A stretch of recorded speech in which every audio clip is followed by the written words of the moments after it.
This is the Fairchild Republic, a 10 often called the Warthog, or just the Hog. It stands as one of the most recognizable aircraft ever flown by the U.S. Air Force born during the Cold War. This plane was built for a very specific kind of fight. Everyone knew where the first major battle would happen if the Cold War turned hot. A narrow 50-kilometer strip of land known as the Fulda Gap. This corridor through low valleys was the direct path from East Germany into the West. Any invading force would be funneled right through it on a march toward Frankfurt and the Rhine River. Securing this gap would be absolutely critical. Both sides lined it with armored divisions ready to clash. To meet this threat, America crafted a strategy called air-land battle. The A-10 was created as a key piece of that plan. A low and slow-flying tank killer that would work hand-in-hand with ground troops, its job was to smash enemy formations at the front lines. While bombers struck supply routes far behind, this aircraft had one dedicated purpose: close air support. That means flying and fighting extremely close to both friendly and enemy forces. It demands an aircraft that can take serious punishment and deliver precise fire. A plane that is always on call over a battlefield that changes by the minute. Troops might need help without any warning.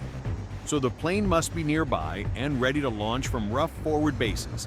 It needs incredible survivability, because at low altitude, every soldier with a gun will be shooting at it. The aircraft has to withstand small arms fire, machine guns, anti-aircraft cannons, and even missiles. Pilots often brought their damaged A-10s home with wings, old engines out, and systems failing. Simplicity and low cost were also vital from the start. In a full-scale war with the Soviets, numbers and manufacturing speed would decide the winner. This plane had to be a cheap, rugged workhorse like the legendary Sherman or T-34 tank. It used common parts so maintenance crews could swap components quickly in the field. The entire airframe was designed around its main weapon, chosen before the first sketch was drawn: the massive General Electric GAU-8 Avenger cannon. Its iconic sound is now famous across the internet. The gun is enormous. Taking up much of the plane's interior, it stretches nearly 6 meters long, sitting right under the pilot's seat. The largest part is the ammo drum, which holds 1,150 30mm rounds. A linkless system feeds the rounds into 7 rotating barrels. It also pulls the spent shells back into the drum so they don't harm the aircraft. The gun is powered by hydraulic motors driven by 2 separate hydraulic systems on the plane. This redundancy is everywhere in the A-10. If one engine or hydraulic line is lost, the other system takes over critical controls like elevators, ailerons, and one rudder have power from both systems. If all hydraulics fail, the pilot can switch to a manual backup system. It is difficult to fly this way, but it can bring the plane home or to a safe ejection point. Even the landing gear is built with backups. It retracts with one system, but extends with either. If both systems fail, the gear does not fully retract, allowing a belly landing with less damage. Survivability goes beyond redundant systems. The fuel tanks seal themselves and are filled with fire-suppressing foam. The pilot sits inside a bathtub of titanium armor. It can stop direct hits from armor-piercing rounds up to 23 millimeters.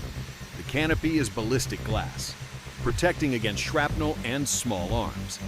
The A-10 also carries more defensive chaff and flares than any other U.S. fighter. These confuse radar and heat-seeking missiles. Dispensers are mounted on the landing gear pods and wingtips. They can fire automatically when sensors detect a threat, or manually by the pilot. The unusual engine placement high on the tail is also a survival feature. It helps hide the hot exhaust from enemy heat-seeking missiles on the ground.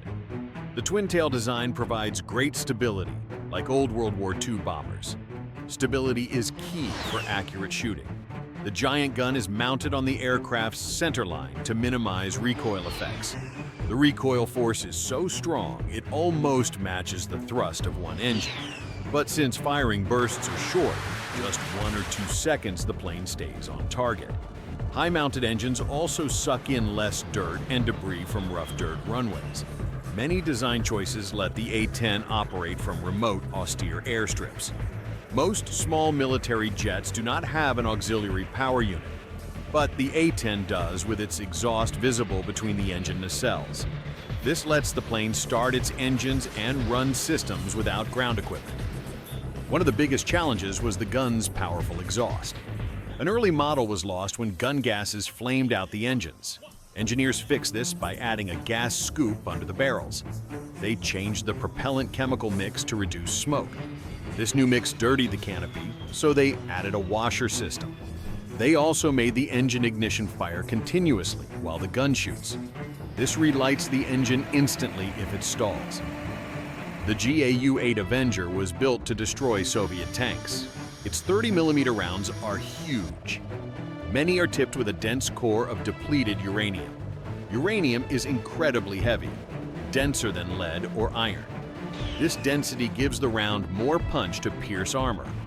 The uranium also sharpens itself as it pierces. While other metals flatten, America has huge stockpiles of depleted uranium left from making nuclear fuel. It is a cheap and effective material for armor-piercing rounds. However, its use remains controversial with links to health issues in war zones. The A-10 has repeatedly faced retirement. First, the F-16 was meant to replace it. Now the F-35.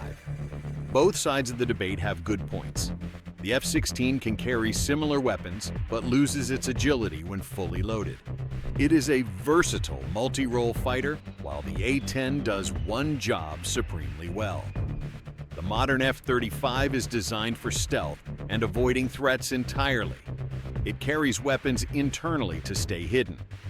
When air control is won, it can carry a heavy load externally.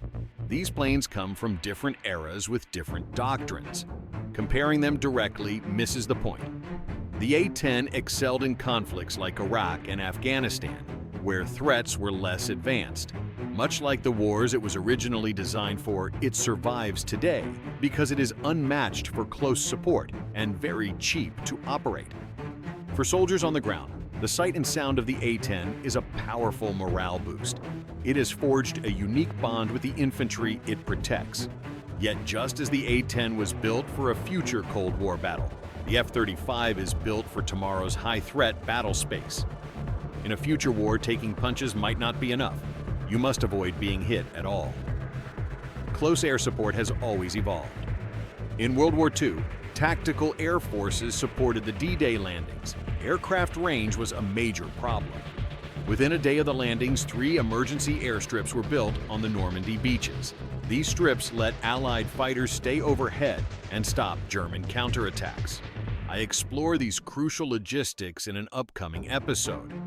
Many of those temporary airfields later became supply bases or were simply abandoned. Their remains are still hidden in the Normandy countryside.